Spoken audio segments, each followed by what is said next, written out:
Buenas noches, mis queridos hermanos. Vamos a dar inicio a nuestro estudio de esta noche. Estamos en el octubre, mes de la Reforma, y tenemos una serie de estudios que tienen que ver justamente con el tema de la Reforma Protestante, que comenzó justamente un 31 de octubre del año 1517, en que Martín Lutero clavó o publicó.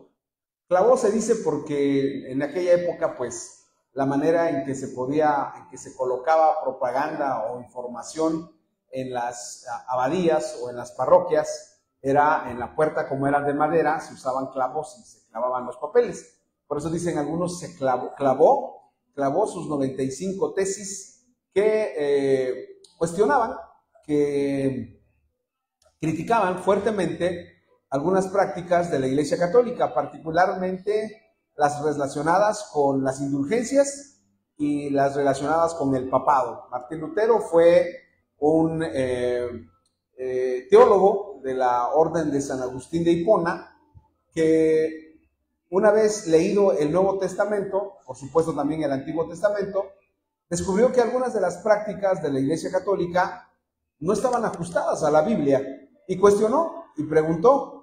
Y como lo he dicho a lo largo de los estudios que hemos tenido en estos días de octubre, él nunca fue su intención o nunca fue su deseo salir de la Iglesia Católica, sino reformarla.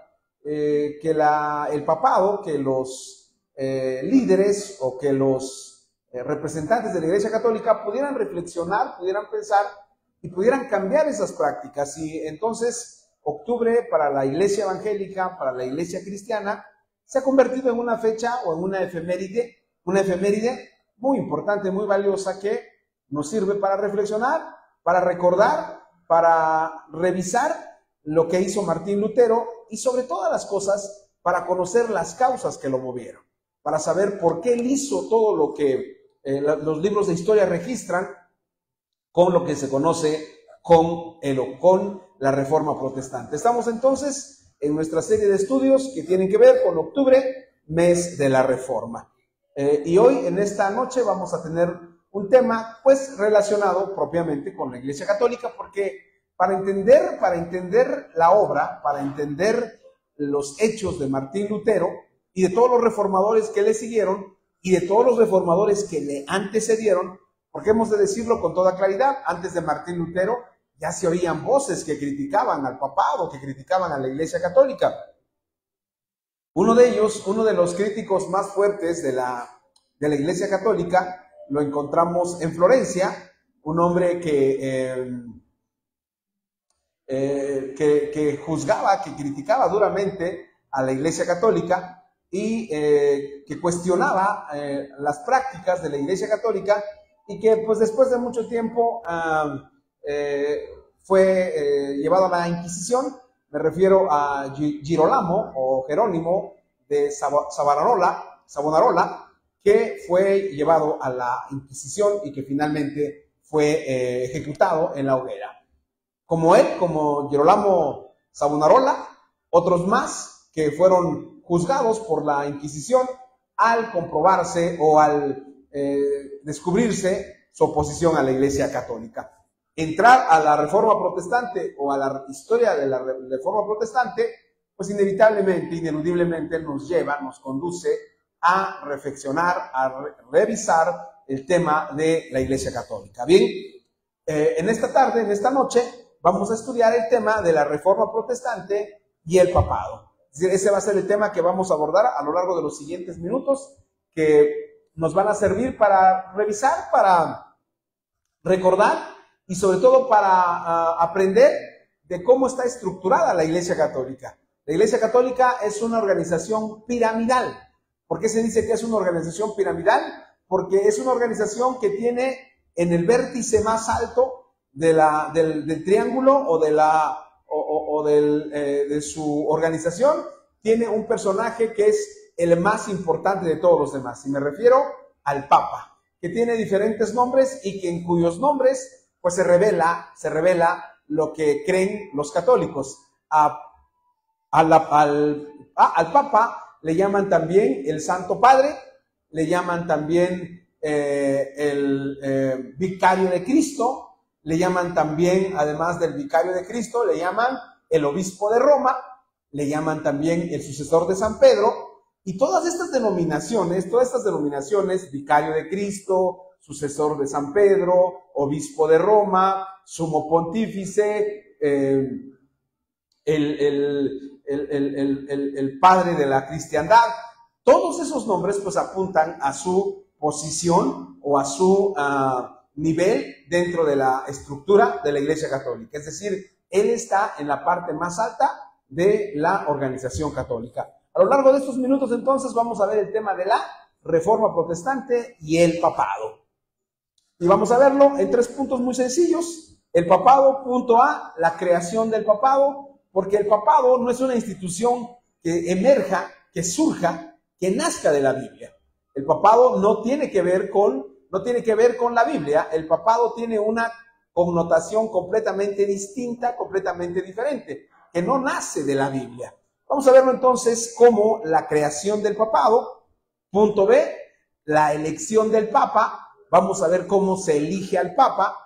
El papa es electo, el papa no es designado, el papa no es nombrado, el papa es electo por los cardenales, y vamos a verlo a lo largo de estos estudios. Y vamos a ver una de las doctrinas relacionadas con el papado, que se conoce como la infalibilidad del papa. Es decir, esta doctrina enseña que el papa es infalible, es decir, que no falla. Y vamos a ver lo que dicen los católicos de esta enseñanza.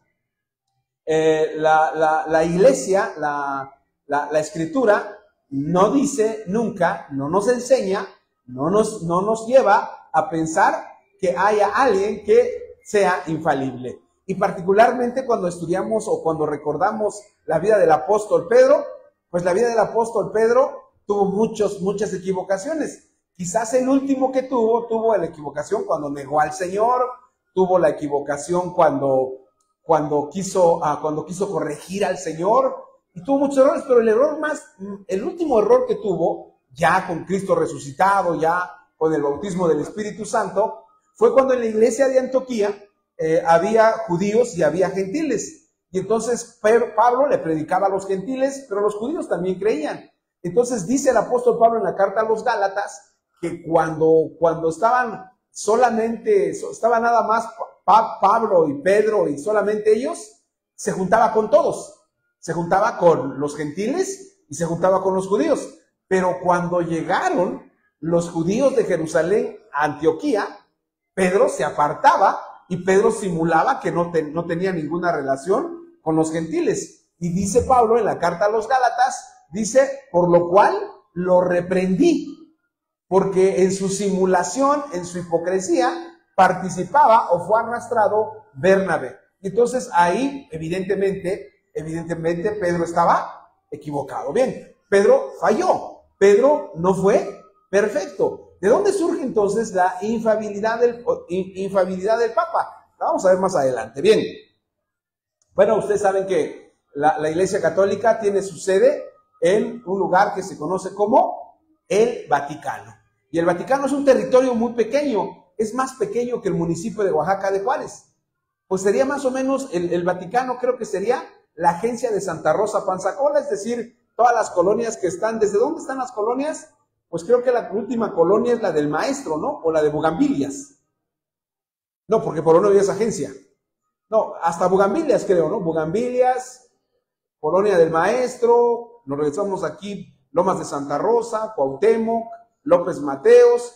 Eso es el Vaticano. Es un territorio muy pequeño, pero representa un estado. De hecho, el Vaticano es un estado. ¿Qué es un estado? Un país, una nación. Solamente que pues ellos no tienen presidente. ¿Qué tienen? Papa. Entonces vamos a ver todo eso a lo largo de estos minutos. Bien, para eso vamos a leer Mateo 16, 17 al 19. Cuando estén ahí pueden decir amén. Si no, pueden hacerlo leyéndolo en la pantalla. Mateo 16, 17 al 19 dice, vamos a leer todos juntos, dice, entonces le respondió Jesús, bienaventurado eres, Simón, hijo de Jonás, porque no te lo reveló carne ni sangre, sino mi Padre que está en los cielos.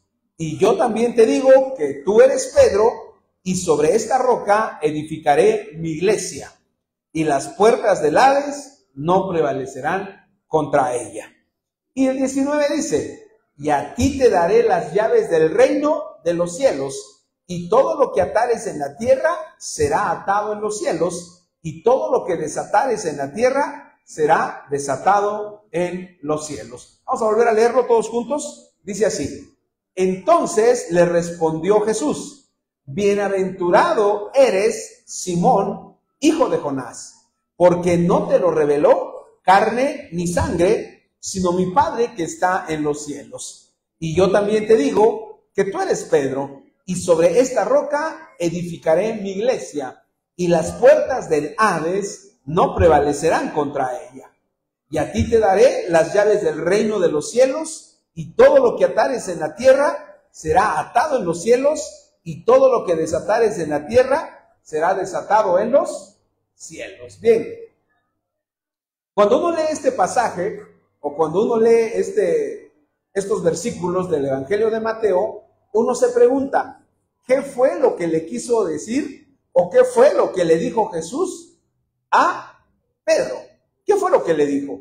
Para tener un poquito de antecedentes, para tener un poquito de contexto, debemos de decir que Jesús le hace una pregunta a sus discípulos en versos anteriores, y les hace esta pregunta, les pregunta, ¿quiénes dicen los hombres que soy? Y entonces unos contestan, unos dicen que tú eres Juan el Bautista, otros que tú eres Elías, otros dicen que tú eres el profeta que habría de venir. Y entonces él les pregunta, ¿y ustedes quién dicen que soy? Y entonces Pedro le contesta y le dice, lo que tenemos aquí, le dice, tú eres el Cristo, el Hijo del Dios viviente. Y entonces Jesús le contesta lo que acabamos de leer. Entonces le respondió Jesús, bienaventurado eres, Simón, hijo de Jonás, porque no te lo reveló carne ni sangre, sino mi Padre que está en los cielos. Bueno, hasta ahí está claro lo que le dijo a Pedro. Pero el problema con la Iglesia Católica, o la creación, el desarrollo y la instalación del papado, tiene que ver con el versículo 18. Porque miren lo que dice el versículo 18. Y yo también te digo que tú eres Pedro, y sobre esta roca edificaré mi iglesia, y las puertas del Hades no prevalecerán contra ella. Vamos a volver a leer ese versículo. Dice, y yo también te digo que tú eres Pedro, y sobre esta roca edificaré mi iglesia, y las puertas del Hades no prevalecerán contra ella. Bien, la Iglesia Católica enseña que en este versículo, Jesús le está diciendo a Pedro, tú eres Pedro, y sobre esta roca, ellos dicen que la roca es Pedro, nada más que hay una cuestión que se tiene que entender. ¿Cómo se llamaba Pedro? Porque ese no era su nombre.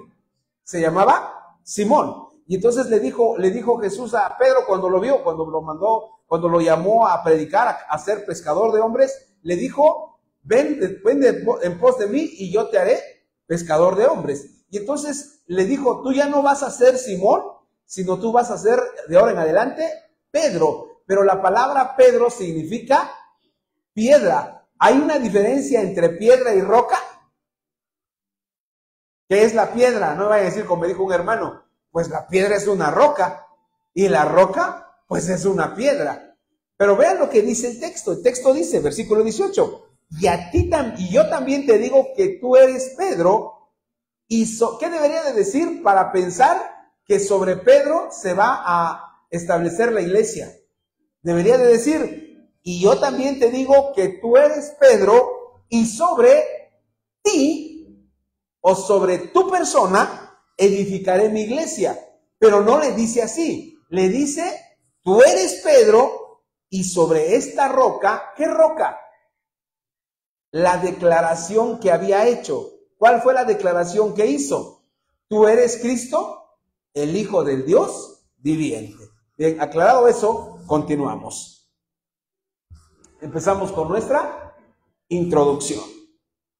Bueno, ahí está el Papa que gobierna la Iglesia Católica desde el Vaticano. Desde ahí gobierna. El catolicismo en Europa ha ido decreciendo, ha ido bajando el número de católicos, y en África sí hay católicos, pero ¿saben dónde es donde tiene más católicos la Iglesia? En América Latina. América Latina es la última reserva que le queda de católicos a la Iglesia romana. ¿Por qué? Porque en Europa ya no hay catolicismo. En Europa ahora tienen una gran preocupación. ¿Cuál es la gran preocupación? ¿Qué es la religión que está creciendo allá? La de los musulmanes. Es decir, ahí hay muchos musulmanes, y hay una razón por la que hay muchos musulmanes. Y es un planteamiento que están haciendo desde hace mucho tiempo. Las mujeres musulmanas tienen hijos de 3 o 5 para adelante. Y las mujeres europeas, si llegan a tener hijos, tienen 1. Es decir, no quieren tener hijos. Luego, entonces, si no hay hijos de europeos y hay muchas mujeres del Islam o muchas mujeres árabes que tienen más de 5 hijos, ¿qué va a crecer más rápido? La Iglesia Católica o las mezquitas árabes. Pues evidentemente las mezquitas árabes. Bien, ahí está en esta imagen el Papa. Vamos a ver más adelante por qué hace esto. Bien, el papado, hermanos, el papado fue una institución creada por la Iglesia Católica sobre una interpretación sesgada de este pasaje. Ya lo vimos. Jesús le dice a Pedro: tú eres Pedro, y sobre esta roca edificaré mi iglesia. El romanismo católico sostiene que Pedro es la roca sobre la que la iglesia está formada. Así dice la Iglesia Católica. La Iglesia Católica dice que Pedro es la roca. Pero cuando leemos el libro de Hechos, las cartas pastorales, las cartas de Pablo y las propias cartas del apóstol Pedro, no logramos ver, o no se logra deducir o concluir que Pedro es la roca. Cuando se habla de la roca en el Nuevo Testamento y también en el Antiguo, se refiere a Cristo. Por ejemplo, cuando Pablo escribe en la carta de Timoteo, dice que Jesucristo es la cabeza del ángulo. Y creo que tiene un problema, ¿verdad? Ok, ya sé qué voy a hacer, no te preocupes. Hay un problema en esa interpretación. Hay un problema muy fuerte, porque entonces la Iglesia Católica dice que es Pedro el que sobre quien se edifica la iglesia de Cristo. Y eso es algo inexacto, porque permítame. Cuando esto nada, ¿verdad? No, aquí lo resuelvo. Esta es ya quedó, creo, ¿ah? No. ¿Quieres moverlo? Entonces, la Iglesia Católica sostiene que Pedro es quien está sobre la cual se edifica la Iglesia Católica o la Iglesia Cristiana, y eso es algo inexacto. ¿Por qué? Porque eso no lo enseña la Biblia. Pero la Iglesia Católica diseñó el papado como una forma de gobernar no solamente a la Iglesia Católica, porque no se trata solamente de gobernar la Iglesia Católica, sino se trata también se trataba de gobernar el mundo. Es decir, ahorita vamos a ver eso, porque la Iglesia Católica tenía una finalidad, y su finalidad era gobernar el mundo. No solamente lo que tenía que ver con la vida espiritual de la gente, sino también con la vida material. En el Catecismo Católico, la función del Papa está claramente señalada. Miren lo que dice el Catecismo Católico. Dice así: el Papa, obispo de Roma y sucesor de San Pedro, es el principio y fundamento perpetuo y visible de unidad, tanto de los obispos como de la muchedumbre de los fieles. Fíjense, ¿quién es el que une a la iglesia? No, aquí según este texto, dice el Papa, obispo de Roma y sucesor de San Pedro, es el principio y fundamento perpetuo y visible de unidad, tanto de los obispos como de la muchedumbre de los fieles. Es decir, la iglesia, ¿por qué está unida la iglesia católica? Según este catecismo, por el Papa. Es decir, ¿qué lugar ocupa el Papa dentro de la iglesia católica? Pues como si se tratara de Dios. Ok, fíjense esto también que sigue. El pontífice romano, en efecto, tiene en la iglesia, en virtud de su función como vicario de Cristo y pastor de la iglesia, la potestad plena, suprema y universal que puede ejercer siempre con entera libertad. Y eso que nos muestra, este es el catolicismo, esto que acabo de citarles viene en el Catecismo Romano. El Catecismo Romano es un libro que tiene más de 800, pues no son artículos, son declaraciones de fe.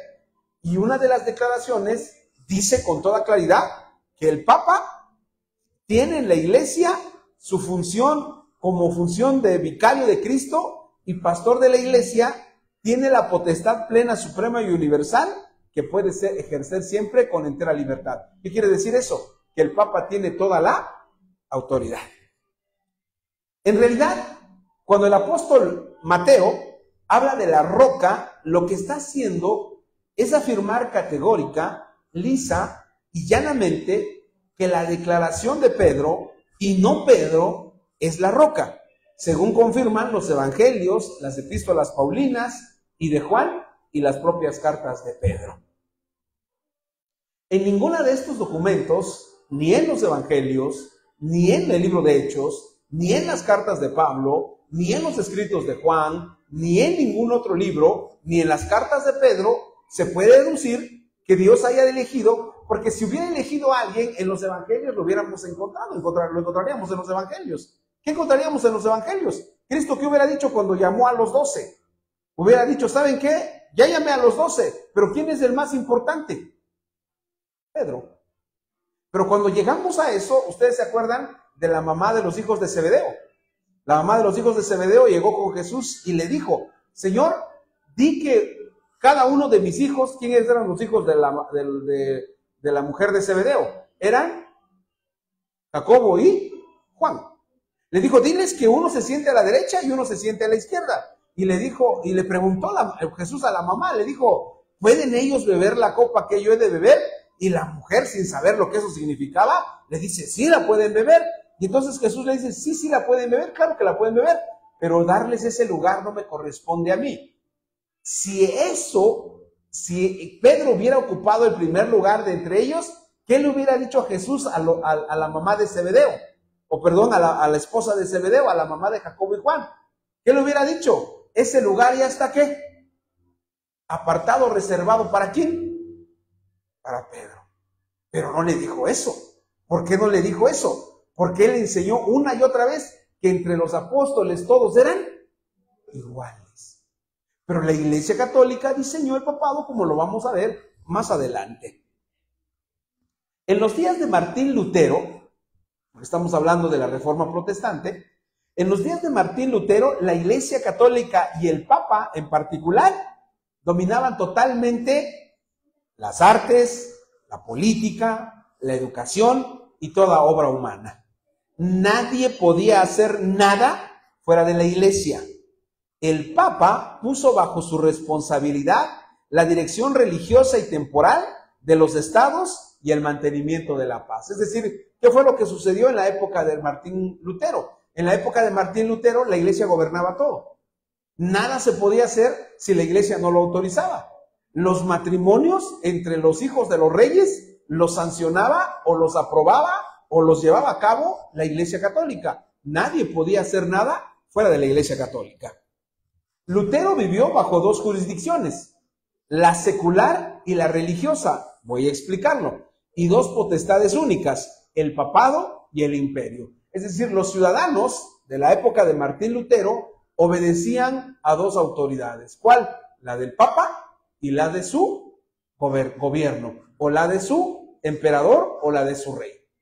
Y sobre ellos, ¿quién era más importante? ¿El rey o el Papa? El Papa. La doctrina gelasiana, ahorita les voy a explicar eso, de las dos espadas, estableció que el hombre del medievo, la edad media comienza aproximadamente del año 500, 400, 500, hasta el año 1600 aproximadamente. Son casi 1000 años en que se conoce como el medievo. Y todos esos 1000 años gobernó la iglesia a su entera voluntad. La iglesia, en lo relativo a su alma, el hombre tenía que responder ante la iglesia.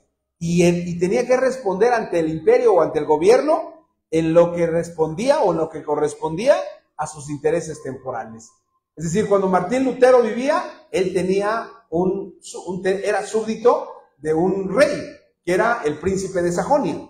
Pero cuando sobre el príncipe de Sajonia ordenaba la Iglesia Católica, entonces Martín Lutero ya no respondía a el rey, sino respondía directamente al Papa. Bueno, esto lo paso. ¿Qué fue lo que creó la Iglesia Católica? La Iglesia Católica creó el celibato, creó la jurisdicción o el gobierno del obispo de Roma en asuntos de espíritu, y la empresa de las cruzadas o las cruzadas propiciaron la hegemonía religiosa hasta el extremo que Inocencio III, que fue un papa, pudo proclamarse soberano del orbe. ¿Qué significa eso? Que era el rey de todo el mundo. ¿Quién dijo eso? ¿Quién hizo eso? Un hombre llamado, un papa llamado Inocencio III. Eso quiere decir que el papado en su cenit gobernaba sobre toda la humanidad. Llegamos así a el primer punto de este estudio, que tiene que ver con la creación del papado. ¿De dónde salió la doctrina del papa? ¿De dónde surgió? ¿Cuándo surgió? ¿Quiénes la diseñaron? Primero tenemos que decir que en la Biblia no está. En la Biblia ni siquiera existe la palabra papa. Ahora, ¿de dónde viene la palabra papa? La palabra papa precisamente viene del término padre, o del término que nosotros conocemos como papá, porque el primer nombre que se le dio al papa era el de Santo Padre. Luego tiene otros títulos, no solamente es el Santo Padre, es también el Vicario de Cristo. ¿Saben qué significa que digan que es el Vicario de Cristo? Imagínense lo tremendo de esta definición, porque Vicario de Cristo es el que está en lugar de Cristo, el que ocupa, el que representa a Cristo en el mundo. Eso es lo que es Santo Padre, Vicario de Cristo, Obispo de Roma y sucesor de San Pedro. Esas cuatro cosas es el Papa. Es Vicario de Cristo, sucesor de San Pedro, Obispo de Roma, y el cuarto que dijimos, el Santo Padre, que se le conoce como Papa. Ahora bien, vamos, ¿cuándo surgió esto? ¿Cuándo surgió el papado? No surgió en la época de Jesús. Encontramos en los evangelios que Jesús haya dicho que teníamos un Santo Padre. Al contrario, Jesús, ¿qué dijo? No le digáis a nadie Padre, porque solamente hay un Padre de ustedes que está en los cielos. Ok, entonces no había. En los evangelios no hay. Llegamos al libro de Hechos. En el libro de Hechos, cuando se instala la iglesia en el mundo, ¿hay la mención de un papa? Tampoco. Cuando llegamos a las cartas, ¿hay Pablo menciona, o Juan, o Pedro mencionan que hay un papa? Tampoco. ¿Cuándo surgió el papa? ¿De dónde salió? ¿Quién lo puso? ¿Quién lo instaló? Y sobre todas las cosas, ¿por qué lo instalaron? ¿Por qué se hizo necesario un personaje así? Y después vamos a ver, bueno, no nos va a dar tiempo, ¿verdad? Pero ver todo lo que tiene que ver con su ropa. Porque el Papa tiene un diseño, porque tiene que usar un tipo de ropa, tiene que usar un anillo, que se le conoce como el anillo del pescador, tiene que usar su báculo, y si ustedes revisan el báculo tiene cosas bien interesantes que no vamos a ver ahorita porque nos llevaría mucho tiempo, y luego tiene que usar lo que se pone en la cabeza que se conoce como mitra, eso que parece un cuernito que se pone, aquí está, miren, esta, lo que tiene en la cabeza, una mitra, su báculo es esa cruz que lleva siempre, y todo su ropaje de color blanco, aunque a veces se viste también, usa el color verde, morado o rojo, que son los tres colores que se conocen como los colores litúrgicos. Bien, regresamos a nuestro punto de partida. Punto A, creación del papado. ¿Cuándo se creó el papado? ¿Cuándo se diseñó? ¿Cuándo nació? El papado, o la designación de un líder universal de la iglesia, no ocurrió en el primer siglo de la era cristiana. ¿Cuándo es el primer siglo? El primer siglo es del año 1 al año, bueno, algunos dicen del año 0, pero bueno, no hay año 0, ¿verdad? Hay año 1 al año 100 de esta era. Ahí se habló del Papa. No nació el Papa, no surgió el Papa. El papado entonces, o la designación de un líder universal de la iglesia, no ocurrió en el primer siglo de la era cristiana. El Nuevo Testamento no dice nada sobre un líder mundial sobre el cuerpo de Cristo. ¿Cómo entonces está organizada la iglesia? ¿Cómo se debe organizar la iglesia?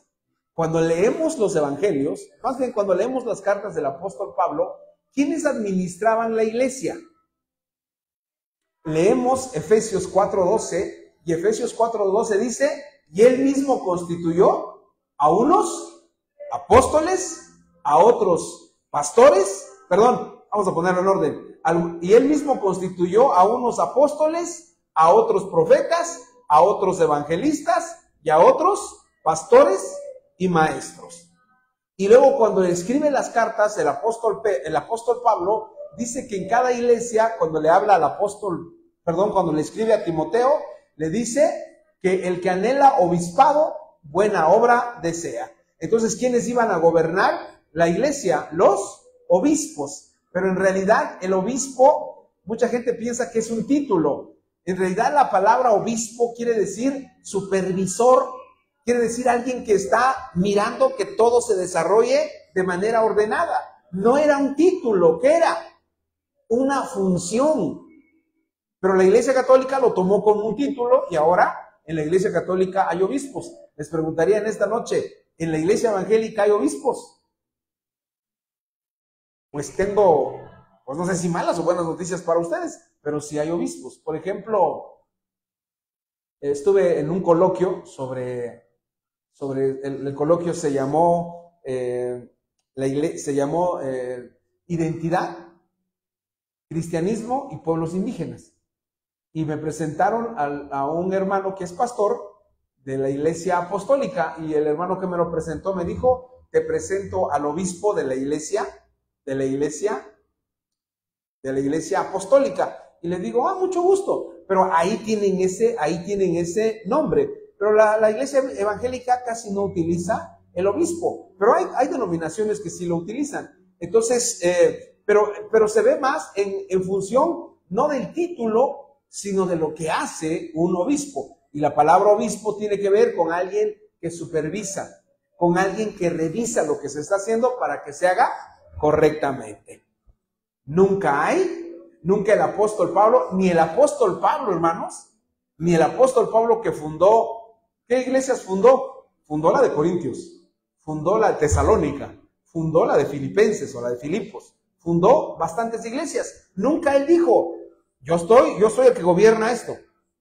Sino al contrario, me gusta mucho un relato cuando él llama a los ancianos de Éfeso, que también él fundó la iglesia de Éfeso, los llama y les dice, yo los protesto, y es un discurso muy, muy bonito porque les dice, ya no los voy a volver a ver, solo les quiero avisar que dice lo que les dice, dentro de ustedes se van a levantar hombres perversos que van a apartar a los hermanos del evangelio. Y empieza a decirles, Y él nunca dice, hey, yo voy a ser el que va a gobernar sobre todos ustedes, con todo y que él había fundado todas esas iglesias. Pero nunca se ve la intención de que haya alguien sobre todas las iglesias. Bien, el papado se fue delineando desde el siglo IV. ¿Qué pasó en el siglo IV? ¿Qué es el evento histórico más importante ocurrido en el siglo IV después de Cristo? Al principio, hermanos, cuando el cristianismo nace, eso lo dicen los historiadores, cuando el cristianismo nace, hay mucha gente, o los romanos particularmente, piensan que el cristianismo es una expresión de los judíos o del judaísmo. Y entonces dicen, es de los judíos, eso no tiene nada que ver. Pero cuando oyen la predicación del evangelio, o cuando oyen la predicación del cristianismo, descubren que hay un problema para ellos. Porque se dan cuenta que el cristianismo enseña que hay un rey, y ese rey se llama Jesús. Y entonces empiezan a perseguir a la iglesia. A la iglesia cristiana la persiguen el primer siglo, el segundo siglo, el tercer siglo. Es perseguida la iglesia cristiana. Pero en el siglo IV ocurre algo bien interesante. ¿Qué ocurre en el siglo IV? En el siglo IV, un hombre llamado Constantino, que era emperador de Roma, dice que ve una señal en el cielo que le dice, con esta señal triunfarás, y ve una cruz. Y entonces los romanos eran muy supersticiosos. Él dice, eso quiere decir que me tengo que hacer cristiano, y se hace cristiano. Y entonces a partir de ahí, el cristianismo no solamente, fíjense lo que sucede, el cristianismo no solamente se vuelve legal dentro del Imperio Romano, es decir, que ya lo pueden practicar todos los que quieran, sino que el cristianismo se vuelve algo que se convierte en la religión oficial del imperio. ¿Qué quiero decir con eso? Que los emperadores empiezan a decirle a la gente que tienen que dejar sus dioses paganos y tienen que hacerse cristianos, o ya empieza el título de católicos. ¿Qué significa la palabra católico? ¿Saben?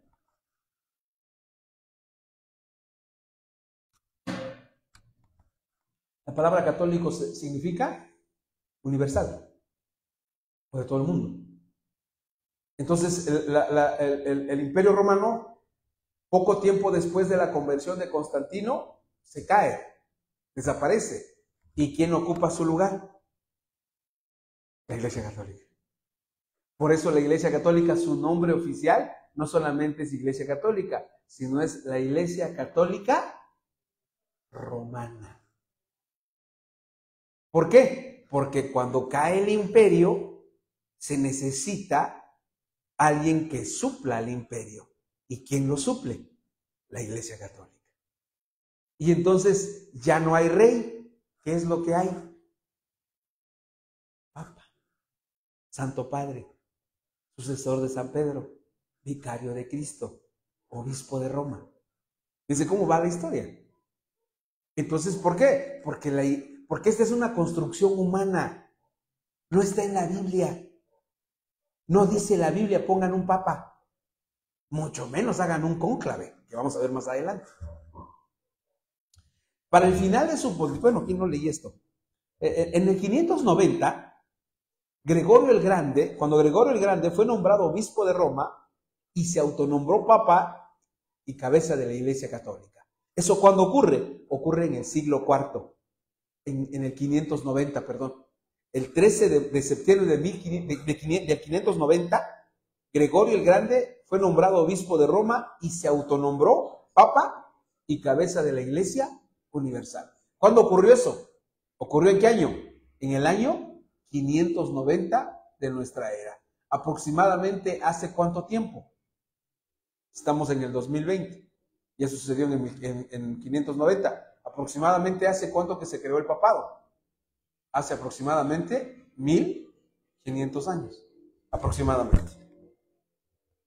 Para el final del pontificado de Gregorio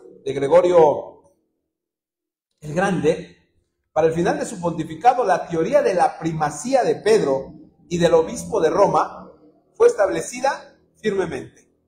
Finalmente, con la aparición de Bonifacio III en el trono papal, el 19 de febrero del 607 se aceptó universalmente el papado romano. ¿Desde cuándo existe el papado romano? Desde el año 607. Si fuera una institución o una enseñanza que está en la Biblia, ¿desde cuándo debió haber aparecido? Desde que escribían las cartas o las epístolas. Pero es después. En realidad es en el siglo VII cuando se crea el papado. Punto B. Vamos a la elección del papa. ¿Cómo se elige al papa? ¿Se acuerdan cuando Judas se suicidó, cuando Judas se colgó del árbol, se desacompletaron los discípulos? Y entonces los apóstoles dijeron, tenemos que elegir al sucesor o al que va a quedar en lugar de Judas. ¿Qué hicieron? ¿Se acuerdan de lo que hicieron? Dijeron que iban a echar, ¿qué? Suertes. Y entonces así lo eligieron. Si esa fuera la forma de elegir a una persona de la iglesia, deberían de haber hecho, ¿qué? Según la elección del papa. ¿Cómo eligen al papa hoy en día? En algo que se conoce como cónclave. Y ahorita vamos a ver qué significa cónclave. Porque entonces Pedro y los demás discípulos debieron de haber dicho, vamos a hacer nuestro cónclave para elegir ¿a quién? Al que va a ocupar el lugar de Judas. ¿Hicieron eso? No, ¿qué hicieron? Echaron suertes. Ya expliqué eso una vez. ¿Qué significa echar suertes? ¿Cómo es echar suertes? Hay muchas maneras, hay muchas formas. Es una especie de sorteo. ¿Y cómo se hace un sorteo? ¿Cómo se hace una rifa? ¿Cómo se hace? Pues se hace de muchas maneras. Por ejemplo, una forma es, vamos a elegir de los que estamos en esta noche, vamos a elegir al que va a poner los tacos, ¿no? Y entonces lo que se hace es que, se pone una jícara y se ponen hojas, se ponen papeles y un solo papel va a tener ¿qué? El que va a invitar los tacos. Y entonces pasa cada quien y ese es un ejercicio de echar suertes. Entonces, ¿qué fue lo que hicieron? Había dos candidatos. Echaron suertes y la suerte, dice, cayó sobre Matías. Ahora, ¿nos habla la Biblia de un cónclave? Ahora vamos a ver qué significa. La palabra cónclave, hermanos, procede del latín cum clavis. Es decir, si lo juntamos y lo hablamos rápido, ¿de dónde viene la palabra cónclave? Viene del latín cum clavis. De ahí, por eso es que se derivó ¿en qué? En cónclave. ¿Y qué significa cum clavis? Significa con llave o bajo llave. Y que sirve para referirse el encierro al que se someten los cardenales católicos para elegir al Papa. ¿Qué es lo que hace? ¿Dónde eligen al Papa hoy en día? En el Vaticano, en un lugar que se conoce como la Capilla Sixtina. Ahí encierran en cónclave o cierran bajo ¿qué? Bajo llave a los cardenales que lo van a elegir. Okay. El cónclave no siempre fue la manera en que los papas fueron electos, porque nosotros pensamos que siempre ha habido cónclaves, pero no siempre fue así. Fue a partir del siglo XIV cuando se instaló este proceso secreto y ritualista para elegir al sucesor de San Pedro, como le llaman al líder de la Iglesia Católica. ¿Por qué bueno, sí entendemos que es un proceso secreto? ¿Por qué es un proceso secreto? Porque nada más se quedan ¿quiénes? Los cardenales. Ahora, ¿por qué dice ritualista? Porque hay todo un rito. ¿Cuál es el rito? Pues el rito es que todos van vestidos de rojo, que todos entran a la Capilla Sixtina, que una persona cierra con llave, porque la palabra cónclave, ¿qué significa? Bajo llave, y se encierra, y entonces así eligen al Papa. Les dan unas papeletas y ahí ponen el nombre que quieren o que piensan que puede ser el Papa. Cuando no logran elegirlo, queman las papeletas y entonces sale una fumata o una columna de humo que cuando no hay papa, ¿de qué color es? Negra, negra, y no hay papa. Pero cuando logran ponerse de acuerdo y se elige al papa, la fumata, fumata quiere decir humo. El humo es ¿de qué color? Blanco. Y entonces cuando una vez que se eligió, ya lo sacan al palco del Vaticano, y entonces la palabra que dicen, ¿cuál es? O la frase que dicen, ¿cuál es? Habemos papa. Es decir, tenemos papa. Actualmente son 133 cardenales los que votan para elegir al líder católico romano. Para ganar la elección se necesitan 2/3 partes del total, es decir, 89 votos. El papado entonces es una construcción netamente humana. ¿Por qué? Porque no está en la Biblia. Porque la Biblia no dice, no habla del papa. Entonces la gente, los católicos, cuando se les cuestiona por qué hacen eso, dicen, es la tradición. Y como es tradición, nosotros lo seguimos. Vamos a este último punto, que es la infalibilidad del papa. El papa es infalible. Vamos a ver qué significa eso. Una de las doctrinas estrechamente relacionadas con el papado es justamente la infalibilidad, que se puede resumir sencillamente de la siguiente manera. El pontífice romano, cuando habla ex cátedra, es decir, como pastor y doctor de toda la cristiandad, está en posesión de aquella infalibilidad con que el divino Redentor quiso que su iglesia estuviese investida al definir una doctrina sobre la fe o las costumbres. ¿Qué quiere decir eso? Que el Papa, cuando enseña, cuando dice qué es lo que tiene que creer la iglesia, es en ese sentido o en ese momento, es infalible. Que cuando él enseña, que cuando él dice eso es lo que tiene que creer la iglesia, él está hablando de manera infalible. Ahora aquí yo les pregunto algo, a los que están aquí en esta noche y a los que nos siguen en transmisión. ¿Tiene eso un sustento bíblico? La Biblia dice que... ¿Qué dice la Biblia de los hombres? La Biblia dice que no hay un ser perfecto, que la perfección solamente le corresponde a Dios. Aunque se explica que la infalibilidad del Papa no significa que no se equivoque o que no peque, lo que se dice es que cuando enseña a la iglesia es asistido por un carisma especial que hace que su enseñanza sea sin error. En otras palabras, que él cuando enseña no se equivoca. Y terminamos. Vamos a orar y concluimos. Vamos a orar. Señor, te damos muchas gracias en esta hora por tu palabra. Gracias porque a través de la historia nos enseñas lo que ha sucedido, nos adviertes de las cosas que han pasado y nos muestras la verdad de tu palabra, Señor. Gracias en esta hora por tu misericordia con nosotros, por tu bondad, en el nombre precioso de Cristo Jesús. Amén y amén.